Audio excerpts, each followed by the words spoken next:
The leader leaned in closer, trying to reclaim dominance. "You think you can just sit there and talk to us like that?" he demanded, voice louder but shakier than before. His tone carried authority, but it lacked conviction. Chuck Norris didn't flinch. He didn't need to. "I've said everything I need to say," Chuck replied evenly, his voice low but firm. "No one here needs to get hurt. Let's end this without violence." The words were calm, measured, yet they carried weight. It wasn't the volume that commanded attention, it was the certainty, the quiet power behind them. The bikers shifted uncomfortably. The leader's smirk began to fade, replaced by a flicker of doubt. The young biker who had been leaning in aggressively stepped back slightly, tension written clearly on his face. Chuck stood slowly, deliberately, with no haste, no show of force. But every subtle movement was precise, controlled, and balanced, radiating confidence that went beyond mere physical presence. The room felt smaller, tighter, as if Chuck's calm dominance was quietly enveloping the space. "Enough posturing," Chuck said, his gaze sweeping over the group. "Respect isn't taken by force. It's earned, and it begins with how you treat others." The leader's jaw tightened. The words weren't threatening, they were almost instructional, but they carried an authority that even he couldn't ignore. For the first time, he hesitated, unsure how to respond.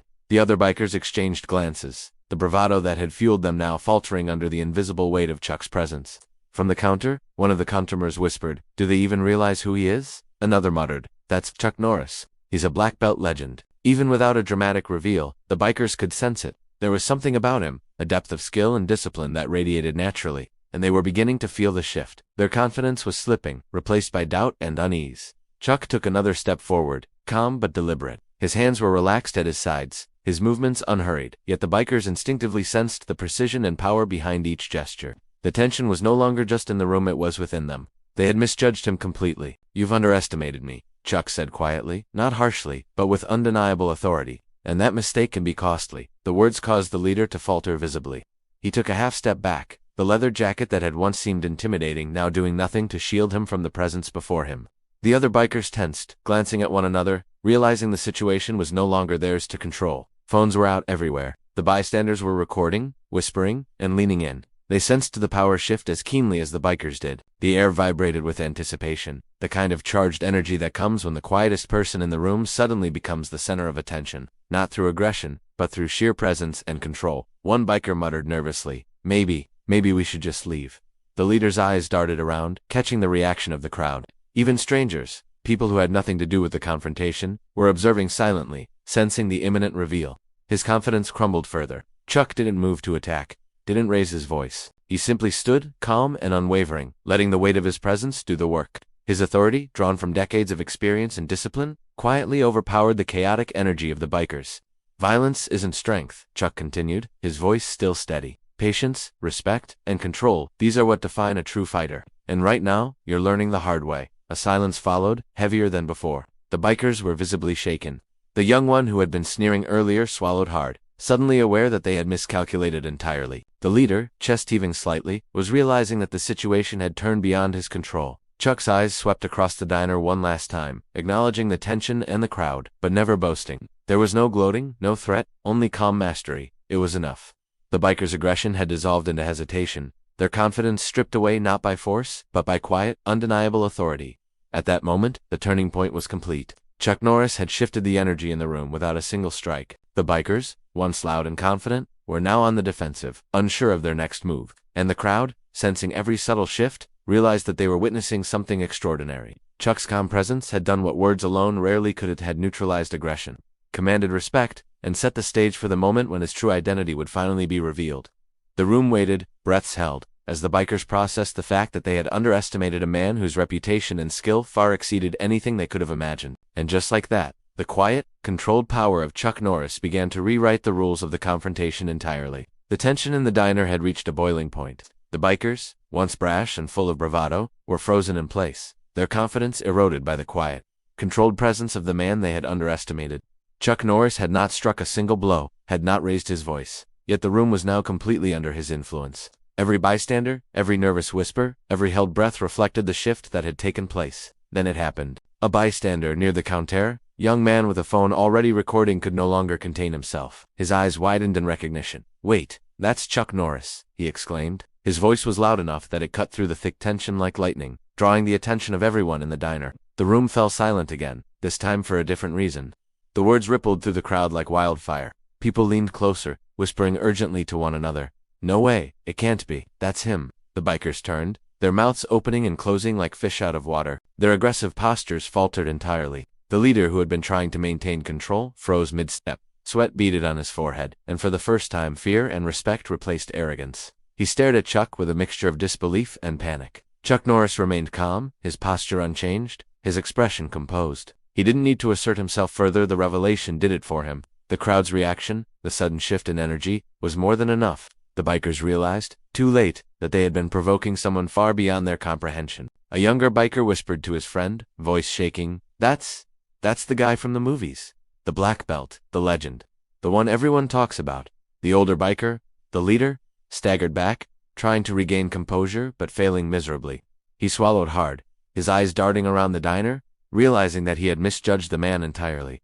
I didn't know, he stammered. The crowd, sensing the resolution, began murmuring in awe. Phones raised higher, capturing every moment. Some people cheered softly, others clapped quietly, and a few whispered, That's incredible. Chuck didn't gloat. He didn't raise his fists. He simply stood there, calm and collected, a living example of discipline, patience, and skill. Now here's a question for you watching. Do you think true strength is shown through violence or self-control? Comment below, violence or self-control, and let us see what people really think. The bikers, humiliated and embarrassed, took a step back. The leader, still trying to salvage some dignity, muttered, We should leave. The others quickly agreed, shuffling toward the exit. Their arrogance completely vanished. The energy they had carried in moments ago, the confidence, the bravado, was now replaced with awe, fear, and a deep respect they hadn't anticipated. Meanwhile, the bystanders continued to record and whisper. Some were laughing nervously, some shaking their heads in disbelief. Everyone had witnessed the moment where calm mastery had neutralized aggression without a single act of physical force. The revelation of Chuck Norris's identity was more than a surprise, it was a lesson in humility, restraint, and true power. Chuck glanced around the diner, acknowledging the silent crowd with a slight nod. There was no need for words. The entire lesson had been delivered through presence.com, and the revelation of who he truly was. The bikers, now outside, could only watch from the doorway, their earlier bluster reduced to nothing more than a memory of their misjudgment. The phones continued to record, capturing reactions that would soon spread online. The story of the confrontation, the calm stranger who turned out to be Chuck Norris, was already taking on a life of its own. People were sharing, commenting, and marveling at the power of composure over chaos. Chuck finally returned to his seat, picked up his coffee, and took a slow, deliberate sip. The diner slowly returned to normal, but the impact of the event lingered. The revelation had changed everything in that room. The lesson was clear. Underestimate a quiet, disciplined person at your own risk. And the bikers, now outside, had learned that some legends are not just stories, they are living, breathing examples of restraint, skill, and respect. The bikers had fled the diner, their bravado completely shattered. Outside they exchanged silent glances, still processing the fact that they had just confronted a legend and lost without a single punch thrown. Inside, the atmosphere slowly returned to normal, but the energy in the room had shifted forever. The bystanders were buzzing with excitement, whispering, laughing, and showing each other their phone screens filled with videos of the confrontation. Chuck Norris remained seated, calm as ever, sipping his coffee as though nothing extraordinary had happened. Yet everyone in the diner could feel the quiet power radiating from him, a power that had diffused tension, commanded respect, and taught a lesson without violence. He had turned a potentially dangerous situation into a moment of awareness and humility for all involved. Within minutes, clips from bystanders' phones began making their way online. Social media erupted with shock, awe, and admiration. Tweets, posts, and videos titled "Bikers Confront Chuck Norris, Not Knowing He's a Karate Black Belt" went viral within hours. Millions across the globe watched the story unfold, sharing comments filled with disbelief and respect. People marveled at Chuck's discipline, calmness, and the lesson in restraint he had delivered without raising a fist. Engagements soared. Viewers commented from cities and countries around the world. "I can't believe he stayed so calm. This is what real strength looks like. Respect greater than violence." Every time, the story became not just entertainment, but a lesson on humility, composure, and the true meaning of strength. The bikers, now facing the reality of what had just happened, couldn't escape the viral reach of the incident. Clips circulated showing their shocked faces as they realized they had underestimated someone whose skill and discipline were legendary. The lesson was unmistakable. Arrogance and aggression could not stand against calm mastery and respect. Chuck Norris, as always, did not seek recognition or reward. He walked away quietly, leaving behind a stunned crowd and a story that would continue to inspire millions online. The incident reinforced a timeless truth. Strength is not in intimidation or force, but in self-control, patience, and the quiet confidence that comes from mastery of oneself. If you believe real strength comes from discipline, self-control, and respect, Type self-control in the comments, share this story and subscribe for more inspiring moments like this. By the end of the day, the story of Chuck Norris and the bikers had become more than a viral video. It was a reminder that heroism is not always loud, that courage often comes in silence, and that the most powerful actions are sometimes the ones that require the least aggression. The legend had proved itself once again, not through fame, not through violence, but through calm, unwavering presence. And as viewers from around the world shared the story, one thing was clear. Real strength isn't measured by how loudly you f***ed it, it's measured by how confidently, quietly, and respectfully you handle challenges that others think they can control. The biker laughed, but there was an edge of threat in it. No one gets hurt. We'll see about that, he said, leaning closer, his leather jacket brushing against Chuck's arm. The smell of gasoline and sweat filled the air, making the situation feel heavier with every passing second. Chuck's eyes didn't waver. He didn't move to stand or leave. His silence, oddly enough, made the bikers even more aggressive. They weren't used to calm in the face of provocation. The calmness made them uncomfortable and unsettled them. One biker reached out, slamming his hand on Chuck's shoulder. "You think you're tough, huh?" he sneered. Chuck's hand moved subtly, not in attack, but in alignment with his own balance. A small, controlled gesture that showed precision without aggression. "Toughness isn't about fists," he said quietly. "It's about self-control." The leader's expression twisted in confusion and anger. "Self-control? You're talking to us about self-control?" He laughed, though it was more of a bark than amusement. "We don't take lectures from quiet strangers." From the corner of the diner, Chuck's family, if anyone were to call them that, were not present, but nearby customers whispered nervously to one another. Some instinctively reached for their phones, capturing the confrontation. A tension-filled silence had fallen over the room, broken only by the occasional shuffle of boots on tile. If you were in Chuck's position, what would you do? Would you walk away or stand your ground? Comment, walk or stand. Let us see what most people would choose. The bikers circled closer. The leader spat on the floor between Chuck and his table, an unmistakable provocation. "You've got 10 seconds to say something smart, or we'll make our own fun," he growled. Chuck didn't flinch. Instead, he inhaled slowly, letting the moment stretch. He had faced hostility far worse than this before, and he knew the power of measured patience. In that moment, every second he didn't react, every calm breath he took, increased the biker's frustration. One of the younger bikers, trying to impress the leader, stepped forward. "Come on, man. He's just some old guy. Let's see what he's got." Chuck's voice, low and controlled, finally broke the silence. "I've never needed to prove anything to anyone," he said, "and I won't start today." The words hung in the air like a warning. The leader stopped, his bravado faltering slightly. Something about the way Chuck spoke, not the volume, not the anger, but the certainty, made the biker hesitate. The others glanced at one another, sensing the subtle shift. A tense minute passed, the leader's hand twitched near his jacket pocket, but he didn't move further. Chuck remained seated, breathing evenly, an immovable calm in the eye of the storm. Some of the bystanders, previously tense and anxious, started whispering. Is he really just an ordinary guy?" one muttered. Another reached for their phone, recording every detail, knowing this was a story worth sharing. The air crackled as the threat lingered. The bikers were losing their initial confidence. Their energy shifted from aggression to uncertainty. Chuck's presence alone, his unwavering composure, was turning the tide without a single aggressive move. At that moment, the tension in the room reached its peak. Every eye was on Chuck, every heart racing with anticipation. No one could predict what would happen next, whether violence would erupt, or if the calm stranger would remain untouched. It was in that exact moment that the bikers realized something wasn't right. They were no longer in control, and the quiet man in the booth, who had seemed so ordinary at first, was about to change everything. The diner held its collective breath. What the bikers didn't know yet, what the crowd wouldn't fully realize until later, was that calmness itself can be more dangerous than rage. And in the next moments, that quiet, controlled force would reveal just how wrong they had been to underestimate him. The bikers stood frozen for a moment, uncertainty flickering across their faces. Chuck Norris remained perfectly still, his calmness unshaken.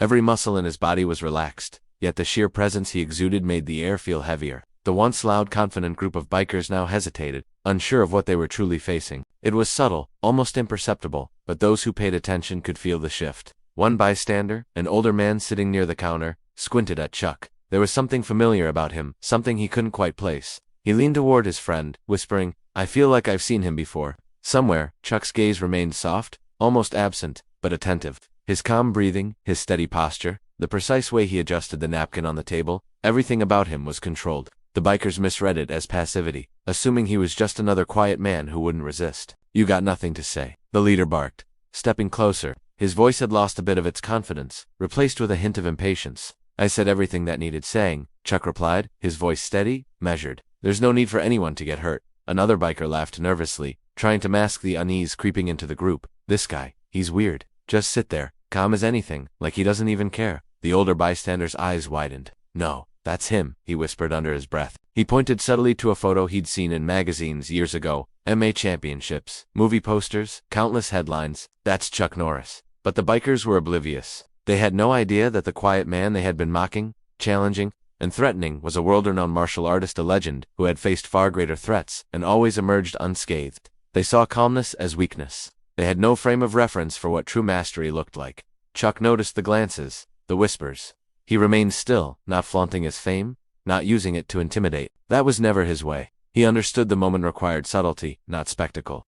The bikers' overconfidence was their own undoing. They had already started to make mistakes simply by underestimating him. A young biker edged closer, attempting to show dominance. "You think we're scared of you?" he challenged, sneering. "Do something, or get out of our way." Chuck tilted his head slightly, his calm gaze meeting the young biker's. His expression carried no anger, only clarity.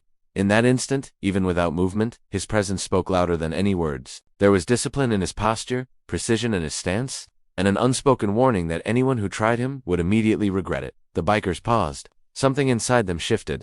The room, once filled with tension, now carried an almost electric charge. The people in the diner were holding their breath, sensing the impending moment when the quiet man would either defend himself or reveal the truth of his identity.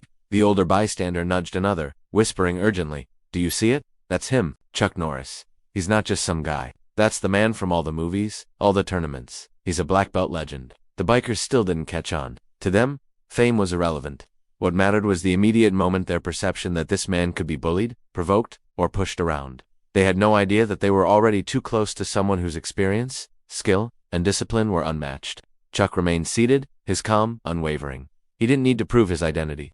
Not yet. His silence, his measured presence, and the subtle authority in the way he carried himself were already beginning to speak volumes. The bikers could feel it, even if they couldn't name it. One of the bikers glanced around nervously. The whispers from bystanders were growing louder. Phones were out. Some people were recording, others were murmuring to each other. The realization that this quiet man might not be ordinary was creeping in, though none of them could yet articulate why. Chuck's eyes swept across the room, acknowledging the tension without feeding into it. He wasn't trying to dominate the situation, he was simply present, and that presence, calm and unwavering, was already beginning to dismantle the biker's confidence. The leader of the group, sensing the unease but refusing to show weakness, took a deep breath. You're not scared, huh?" he muttered, trying to regain control. Chuck replied softly, almost conversationally, "Fear is only a choice. I choose to remain calm." The words sank in, almost imperceptibly, but enough to disturb the leader's composure. He shifted his weight, uneasy. The other bikers looked to him for direction, unsure of what to do next.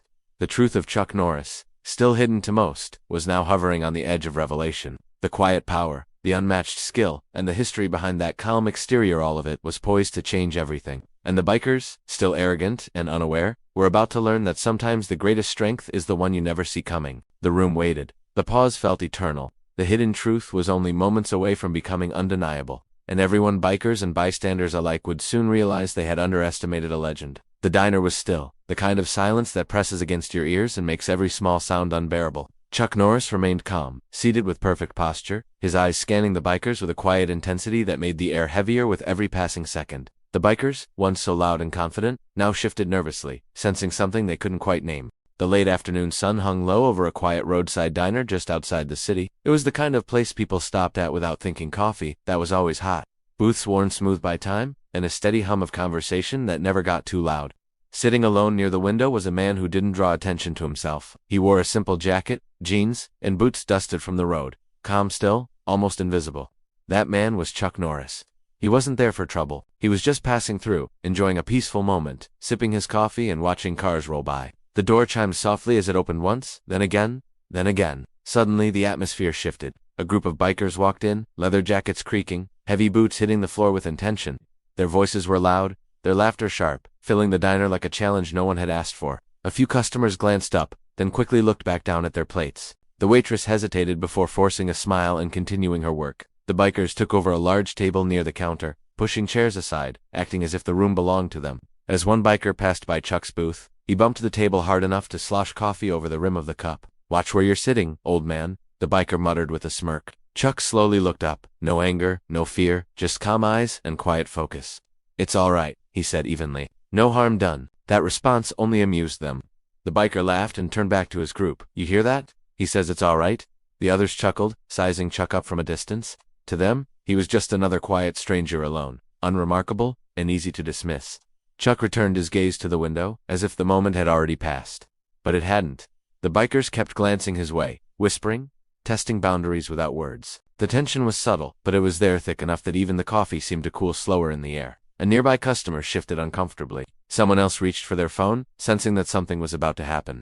Chuck sat perfectly still, his posture relaxed but grounded, like a man who had nowhere to prove and nothing to fear. What no one in that diner knew, what the bikers especially didn't realize, was that the quiet man they had just underestimated was anything but ordinary, and what happened next would leave everyone watching in complete disbelief. The laughter from the bikers grew louder, rougher, as if they were feeding off the uneasy silence that had settled over the diner. Plates clinked, a chair scraped loudly across the floor, and one of the bikers deliberately leaned back far enough to block the narrow aisle. It was a subtle move, but everyone noticed. This wasn't just noise anymore, it was control. Chuck remained seated, hands resting calmly on the table. From the outside, he looked relaxed, almost detached, but there was something about the way he carried himself that didn't match the situation. His breathing was slow and steady. His shoulders were loose, not tense. He wasn't shrinking back, and he wasn't trying to stand out either. He simply existed and bothered. One biker nudged another and nodded toward Chuck. "Guy thinks if he stays quiet, we'll forget about him," he said, loud enough for the whole diner to hear. Another laughed. "Nah, I think he's scared." The first biker stood up, taking his time, enjoying the attention. He walked over and leaned one arm against the window next to Chuck's booth, invading his space. The smell of leather and fuel hung in the air. "Hey," the biker said. "You always sit in people's way like that? Or is today special?" Chuck looked up again, meeting the man's eyes. His voice was calm, respectful, and measured. "There's plenty of room for everyone," he replied. "No need to make this a problem." That answer didn't diffuse anything, it did the opposite. The biker scoffed. "Listen to this guy, talking like he's in charge." He glanced back at his friends. "You believe this?" A few of them stood up now, slowly, one by one, not rushing. They didn't need to. The imbalance of numbers did the talking for them. Conversations at other tables stopped completely. A fork froze halfway to someone's mouth. The waitress stayed behind the counter, pretending to wipe a glass that was already clean. Chuck noticed all of it, the shifting weight of bodies, the tightening circle, the fear creeping into the room. Still, he didn't raise his voice. He didn't stand. He didn't show irritation. "I'm just here for coffee," he said. "Let's keep it that way." For a moment, there was a strange pause. The biker closest to him narrowed his eyes, trying to decide whether this calm was an act. Then he smiled, but it wasn't friendly. "Do you hear that, boys?" he said. "He's telling us what to do." One biker pulled out a phone, pointing the camera toward Chuck, not to protect him, but to mock him. Another customer, further back, quietly started recording too, sensing the situation could go wrong at any second. "Quick question for you watching right now. Where are you watching this from? Comment your city and country below. Let's see how global this moment really is." Back in the diner, the tension continued to climb. The biker leaned in closer, lowering his voice. "You got some nerve talking back like that." Chuck's eyes didn't flinch. "I'm not talking back," he said. "I'm asking for respect." That word respect seemed to hit a nerve. The biker straightened up, his expression hardening. "Respect is earned." Chuck nodded slightly. "I agree." The simple response caught the biker off guard. For a split second, uncertainty flickered across his face. He had expected fear, maybe anger, not agreement. Behind him, the other bikers shifted, suddenly unsure whether to keep pushing or pull back. The room felt smaller now, like the walls were slowly closing in. The quiet man in the booth no longer seemed invisible. People were watching, and really watching him. A man near the door whispered to his friend, "There's something different about that guy." Chuck stood up slowly, not in a challenge, but not in surrender either. The movement alone caused a ripple through the crowd. He wasn't tall for show, he wasn't bulky, but there was balance in the way he stood, like he knew exactly where his center was. "I don't want trouble," Chuck said evenly, "but I won't be bullied." The biker took a step back without realizing it. The diner was completely silent now. No one knew it yet, but the situation had already shifted, and the bikers, still laughing moments ago, were beginning to understand they had made a serious mistake. The silence in the diner was almost unbearable. The clatter of silverware seemed distant, the hum of the fridge too loud. Chuck Norris remained calm, seated with perfect posture, his eyes quietly surveying the bikers as if measuring their intentions. They, on the other hand, were growing impatient. What began as laughter had slowly morphed into hostility. The air was thick, charged with the kind of tension that makes every bystander hold their breath. One of the bikers, clearly the leader of the group, slammed his fist onto the table. "You think you can just sit here and stare at us? Who do you think you are?" His voice was loud, angry, the kind that demands submission. The other bikers smirked, emboldened by his aggression, circling Chuck like predators, sizing up their prey. Chuck's response was still calm. He didn't raise his voice. He didn't flinch. "I'm just here to have a meal," he said, his tone neutral, yet firm. "No one needs to get hurt over this."